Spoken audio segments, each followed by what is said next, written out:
आदाब, नमस्ते, सत श्री अकाल। मैं हूँ रिज़वाना सैफ़ी, क्राइम न्यूज़ चैनल में आपका स्वागत है दोस्तों। आज आपको ऐसी घटना के बारे में बताने जा रहे हैं जिसने इंसानियत और मानवता को शर्मसार किया है। ये घटना उत्तर प्रदेश के हरदोई की है, जहाँ पर एक पति ने अपनी पत्नी का बेरहम तरीके से कत्ल कर दिया। वजह थी, पति जो था वो एक बीमारी से पीड़ित था, जिसके इलाज के लिए उसने अंधविश्वास का, तंत्र विद्या का सहारा लिया, जिसके चलते उसने अपनी पत्नी की बेरहम तरीके से कत्ल कर दिया। उसने कई बार जानवरों की बलि दी है जिससे वो ठीक हो जाए, लेकिन उसका अंधविश्वास इतना ज़्यादा फैल गया कि उसने तंत्र मंत्र के चलते अपनी पत्नी का बेरहमी के साथ कत्ल कर दिया, उसकी बलि दे दी। ये जो घटना है, सच्ची घटना उत्तर प्रदेश के हरदोई की है, जहाँ पर कलयुगी पति ने अपनी पत्नी का बेरहम तरीके से कत्ल कर दिया। ये जो घटना है उत्तर प्रदेश के हरदोई जिले के सुरसा थाना क्षेत्र के पनुवावर गांव के रहने वाले कमलेश ने अपनी पत्नी कांति की कुल्हाड़ी से गर्दन धड़ से अलग कर दी थी और हत्या कर दी। हत्या करने के बाद वो मौके से फरार हो गया। इस घटना के बाद साड़ी थाना क्षेत्र के रहने वाले गिरिवर उर्फ रामकिशन ने अपने दामाद कमलेश पर बेटी की हत्या करने का आरोप लगाते हुए 11 दिसंबर 2020 को थाने में मामला दर्ज कराया था। शिकायत में तंत्र मंत्र के चलते हत्या की वजह लड़की के जो पिता है उन्होंने बताई थी।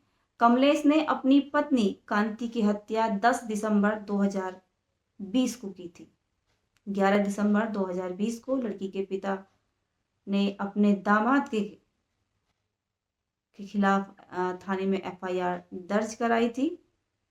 जो लड़की के पिता हैं उन्होंने पुलिस को बताया कि 10 दिसंबर 2020 को आरोपी पति कमलेश ने अपनी पत्नी की बेरहम तरीके से हत्या कर दी थी और यह हत्या तंत्र मंत्र के लिए की गई थी, जिसमें 10 दिसंबर 2020 को आरोपी पति कमलेश ने अपनी पत्नी कांति की कुल्हाड़ी से गर्दन काट कर सर धड़ से अलग कर दिया था और मौके से वहां से फरार हो गया था। जब इस घटना के बारे में उन्हें पता चला तो लड़की के जो पिता है वहां मौके पर पहुंचते हैं तो देखते हैं वहां पे उनकी जो बेटी है उनकी जो बड़ी बेरहम तरीके से हत्या की गई और जो लाश है वो 2 टुकड़ों में उन्हें मिली थी और पास में ही वो कुल्हाड़ी भी, जिस कुल्हाड़ी से उनकी बेटी की बेरहम तरीके से हत्या की गई। इस घटना के बाद लड़की के पिता ने पुलिस को इस घटना की सूचना दी गई थी। पति द्वारा अंधविश्वास के चलते की गई हत्या के मामले में जिला अदालत ने आरोपी पति कमलेश को आजीवन कारावास की सजा सुनाई है और साथ में 25,000 रुपए का जुर्माना भी उस पर लगाया है। पुलिस की पैरवी के चलते और 9 गवाहों की गवाही के बाद अदालत ने आरोपी पति को दोषी करार देते हुए सजा सुनाई है। अदालत में हत्या का दोषी पाते हुए अदालत ने हत्यारे को सजा सुनाई है। अदालत के निर्देश के अनुसार हत्यारे को जेल भेजने की कार्रवाई की गई। पुलिस की पैरवी और 9 गवाहों की गवाही के बाद अदालत में पति को हत्या का दोषी पाया है। दोषी पाते हुए अदालत ने हत्यारे को सजा सुनाई है। ये जो घटना है उत्तर प्रदेश के हरदोई जिले की, जहां पर एक हैवान पति ने फाइलेरिया नामक आरोपी पति जो कमलेश है उसको फाइलेरिया नामक एक बीमारी थी, जिसके चलते उसे अंधविश्वास के चलते उसने अपनी पत्नी की बेरहम तरीके से हत्या कर दी।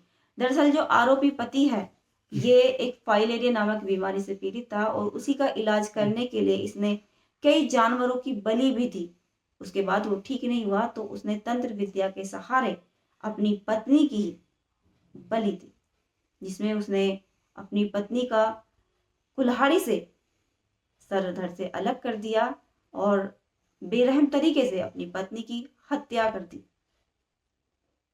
ये घटना 10 दिसंबर 2020 की है। लड़की के जो पिता हैं उन्होंने आरोपी पति, जिसने अपनी पत्नी कांति की बेरहम तरीके से हत्या की थी, 11 दिसंबर 2020 को उसके खिलाफ थाने में एफआईआर दर्ज कराई थी। आरोपी घटना करने के बाद, अपनी पत्नी की हत्या करने के बाद वहां से फरार हो गया था। थाने में एफआईआर दर्ज कराई थी, आरोपी गिरफ्तार किया गया और पुलिस की पैरवी और पिता की पैरवी और 9 गवाहों की गवाही के बाद अदालत ने आरोपी को आजीवन कारावास की सजा सुनाई है और साथ में 25,000 रुपए का जुर्माना भी उस पर लगाया है। हरदोई में अपर जिला जज अच्छेलाल सरोज जी ने पत्नी की नृशंस हत्या के मामले में दोषी पति को आजीवन कारावास की सजा सुनाई है। आरोपी पति को 4 साल बाद उसके गुनाहों की उसे सजा मिली है। इस घटना को बताने का उद्देश्य किसी को डराना, धमकाना, किसी के मान सम्मान को ठेस पहुंचाना या किसी की भावनाओं को आहत करना नहीं था। ना ही किसी की भावनाओं को के साथ खिलवाड़ करना था, ना ही किसी को डराना था, ना धमकाना था, ना ही किसी के मान सम्मान को ठेस पहुंचाना था, बल्कि सावधान करना था, सुरक्षित करना था, सेफ करना था कि भविष्य में ऐसा कोई कार्य ना करे जिसकी वजह से किसी के मान सम्मान को ठेस पहुंचे, या भविष्य में ऐसा कोई कार्य ना करे जिसकी वजह से किसी का जीवन समाप्त हो। भविष्य में ऐसा कोई कार्य ना करे जिसकी वजह से किसी का जीवन अंधकार में बीते या आपका जीवन अंधकार में बीते। आज न जाने कितने घर, कितने परिवार ऐसे हैं जहां पर अंधविश्वास के चलते कई परिवार उजड़ गए, कई परिवार बेघर हो गए, कई माओ ने अपने बच्चों को खोया है तो कई परिवारों ने अपने बड़ों को खोया है।